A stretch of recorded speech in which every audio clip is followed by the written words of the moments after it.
और अब एक बड़ी खबर आतंक के सौदागरों के आज तक के खुलासे से जुड़ी हुई। आज दिल्ली की पटियाला हाउस अदालत में हुर्रियत के उन 7 नेताओं की पेशी हुई जो आज तक के कैमरे पर आतंक का सौदा करते हुए कैद हुए थे। एनआईए ने 7 आरोपियों के लिए 20 दिन की रिमांड मांगी। एक दिन पहले नापाक फंडिंग के मामले में एनआईए ने सबसे बड़ी कार्रवाई करते हुए 7 अलगाववादी नेताओं को गिरफ्तार किया था। इनमें से ज्यादातर कश्मीर से, 1 या 2 दिल्ली से, लेकिन 18 दिन की एनआईए ने रिमांड मांगी है।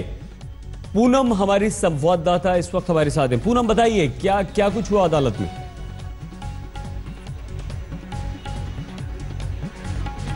पूनम, आप हमारी आवाज सुन पा रही हैं? थी वो एनआईए कोर्ट की तरफ से दे दी गई है।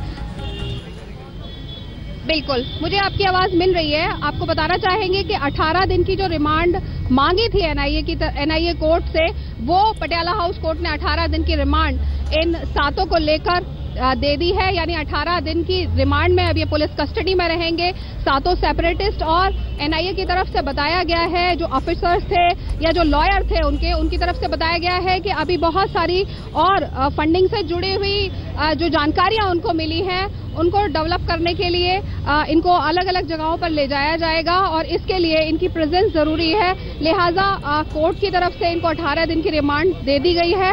लेकिन जो वकील थे इन सभी एक्यूज्ड की तरफ से, उन्होंने इसका पुरजोर विरोध किया और उन्होंने कहा कि अब पुलिस कस्टडी की इस मामले में जरूरत नहीं है, क्योंकि जिन जिन चीजों की जांच एनआईए ऑलरेडी कर चुका है, उसके बाद अब पुलिस कस्टडी आगे नहीं दी जानी चाहिए।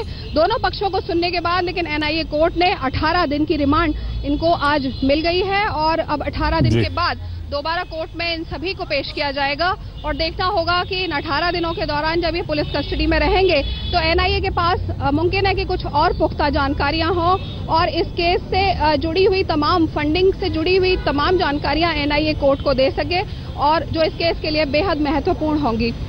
सही, बिल्कुल पूनम, आपने ये महत्वपूर्ण बात कही अंत में कि कुछ और जानकारियां मिलेंगी, तो क्या हुर्रियत पर भी शिकंजा कस सकता है? क्या आगे हुर्रियत के बड़े नेता गिलानी जैसे वो भी शिकंजे में आ सकते हैं?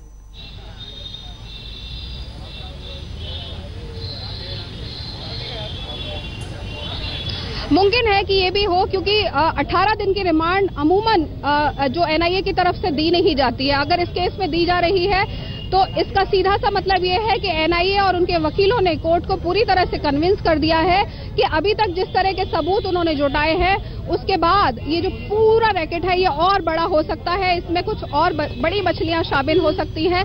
तो ये तमाम जो जानकारी अभी फिलहाल कोर्ट को दी गई है, उसके बाद कोर्ट पूरी तरह से कन्विंस दिखा है और 18 दिन यानी सीधे तौर पर कहें कि 3 हफ्ते से कुछ कम वक्त अगर ये इस जांच को और आगे एनआईए बढ़ाएगा तो मुमकिन है कि इसमें कुछ और लोग बड़े शामिल हों और फिर उनकी भी गिरफ्तारियां हों। मुमकिन है कि इन 18 दिनों में कुछ नई गिरफ्तारियां हों और एनआईए के पास कुछ और पुख्ता सबूत आए और यही सब देखते हुए एनआईए की तरफ से ये रिमांड ज्यादा दिन की मांगी गई है और कोर्ट की तरफ से ये आज मिल भी गई है। सईद, बहुत धन्यवाद पूनम शर्मा हमारी संवाददाता जानकारी दे रही थी। आप कीजिए यहाँ पर बस